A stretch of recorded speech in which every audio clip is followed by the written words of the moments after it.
mga Dokies! This is Doc Jean and welcome to Dental Life.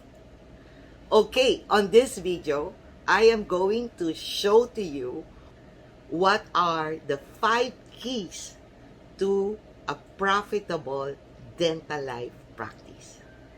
Oh, excited na ba kayo, Dokies, kung ano yung 5 na yon? And if you do these 5 things, you will be able to have financially stable dental practice. Kung hindi man, mga Dokies, you will at least have a profit. Okay, number 1.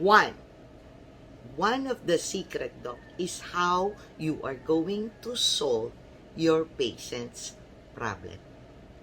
A lot of times, Doc, that when a patient goes to your clinic, you tend to skip or shorten information gathering and diagnosis.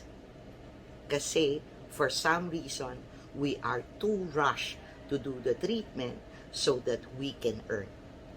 As I've said, mga Dokies, you need to always use the 3 keys in order for you to do your service to your patient. Okay, if you understand what I'm talking about, and if you don't, watch that video, what is the secret sauce of why other dentists become more successful than you are, and of course, what are the 3 things or steps that you need to do in order to improve, grow, and sustain your dental life. Now, how do you overcome your patient's problem or solve the problem? How can you solve a problem if you don't know really the heart of the problem? Alam nyo, mga Dokies, if you reach the stage that I am, which is as a veteran, sometimes there are problems that are not really towards the dental, especially for patients who have been with you for such a long time. This is how you make your patients loyal. Let's just say, for example, mga Dokies, we will go through the smart thing. Okay, you have to identify the mindset of the patient, the attitude of the patient, the resources of the patient, and of course, evaluate that what is really the problem of the patient. Now, let's just say, ang problem niya ay hindi maganda ang kulay ng ngipin niya or the shape of his or her teeth. Now, that is the dental problem. The thing is, there are reasons behind it. And sometimes, the problem is quite personal, which is, minsan, your patient is trying to have tooth whitening precisely because she felt that her husband has a mistress. That is actually where she's coming from. And if your mindset is just to treat the patient and whiten it and just earn money from it, you actually do not solve the heart of the problem of your patient. The second key to a profitable dental life, how can your patient overcome their obstacles through you? Kasi, mga Dokies, if you are just dealing with the treatment and you don't provide them any advice or guidelines on how they can overcome these obstacles to make your treatment be sustainable for a longer period of time. We all know, mga Dokies, a lot of patients think na ang crowns, ang pasta, should live forever. Na wala na silang gagawin pag gumastos sila ng, $100 or 5,000 pesos for a crown. They expect that that will last at least at a minimum 20 years. Now, mga Dokies, yan ang problem because our mindset also has a problem. We think that this material should also last 20 years. And that you are so good that it can last 20 years. But di ba mga dokis, the optimum years or number of years a restoration can really stay in the mouth of the patient is 5 years. Di ba yan yung tinuro sa atin sa prosthodontics? And yet, we don't think that way. We think similar to the way our patient think. Now, of course, we would like our restoration to last that long. But you have to teach your patient how to make that happen.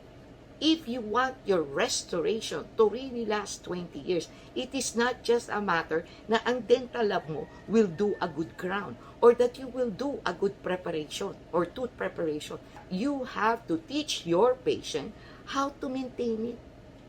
We don't take time to do that.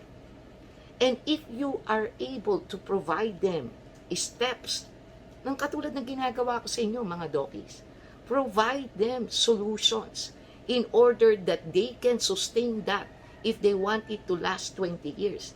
Then give them answers on how to do that and fight that obstacles with you as their dentist.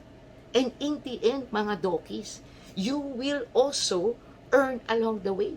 Because if you are able to make them appreciate that they have to visit you at least once a year, that your staff will remind them to visit you for cleaning, for maintenance, the possibility of the restoration that you did can truly last 20 years. It may not be at the optimum level, but at least it still works and it is still there. Now, the third key to a profitable dental life practice is you need to have the skills to solve their problem. Minsan kasi mga dokis, no matter how much you promote yourself, you put pictures of before and after sa Facebook, do the best marketing, explain how great your clinic is.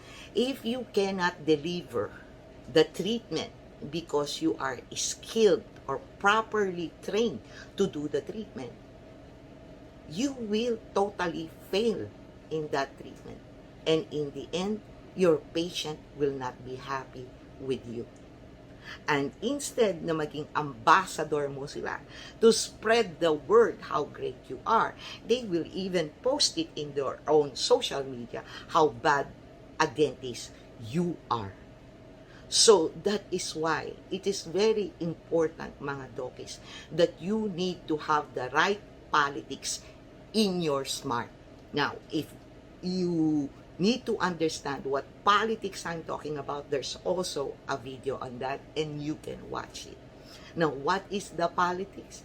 The politics that you only attend training for CPD units, for, being the same with the rest of your colleagues and copying what they are doing. That is the wrong way to develop your skills. Mga dokis, I will share to you. Last year, we offered a facial aesthetic course. And out of the 10 students we did have in that course, there are 5 who has surpassed what I believe is the smart way of improving their skills. Why? Kasi you can sense that they are studying not because yun ang ginagawa ng lahat. Not because para kumita sila ng malaki. Not because magka-CPD sila. Not because we offered a UK certificate. But because they really want to learn and improve their skill. They are investing sa sarili nila. And you will see the kind of work that they deliver. Nung nag-request ako na they have to submit, their model patient module, these 5 dentists always submit on time, and the quality of what they submit surpasses my expectation. At yan, mga dokis, ang proper and right politics pagdating sa improving of skills. The fourth one is the expertise to solve the problem. Minsan kasi, mga dokis, especially, let's admit it, pag malaki ang pangangailangan natin, akala natin mag-aaral lang tayo ng 6 na buwan sa orthodontics, it's already enough for us to do ortho treatment. Or sometimes even during our studies, we get patient and ask them to pay huge amount of money when the expertise is not there. And that is why a lot of patients experiences failure of treatment in the field of orthodontics. O minsan naman, mga dokis, sa cosmetic dentistry, ang daming nagkiklaim na cosmetic dentist sila. And yet, they do not really follow the protocols of a cosmetic practitioner.